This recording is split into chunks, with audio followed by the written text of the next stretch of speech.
teraz vám prezradím prvé 3 miesta, prvé 3 najlepšie školy, ktoré sa teda umiestnili v projekte Euroškola. 3. miesto, a teda bronzová medaila, aj takto môžem povedať, patrí gymnáziu Považská Bystrica.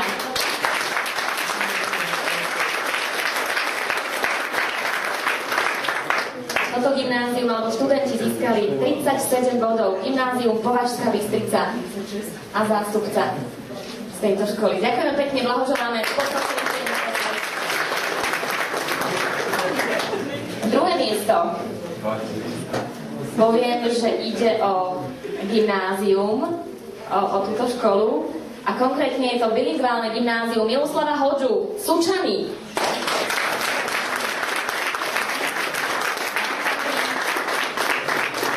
Druhé miesto a počet bodov 37,5, čiže len o pol boda mali viac ako gymnázium Považská Bystrica. Ďakujeme, blahoželáme. A teraz by som potrebovala také fanfáry, neviem, či máme, nemáme. Kúzelník Talostan, nemáme. Takže tam tarará, fanfáry a prvé miesto. Čiže takisto študenti z tejto školy pocestujú do Štrasburgu a budú rokovať v Európskom parlamente. Prvé miesto patrí gymnáziu zo Spišskej Starej Vsi. Spišská Stará Ves.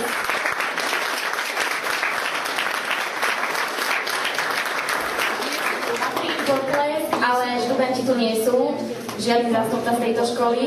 Čiže my sa s nimi skontaktujeme takisto aj s ostatnými školami, ktoré teda poputujú a pocestujú do Štrasburgu, do Európskeho parlamentu. Ešte raz jeden veľký potlesk.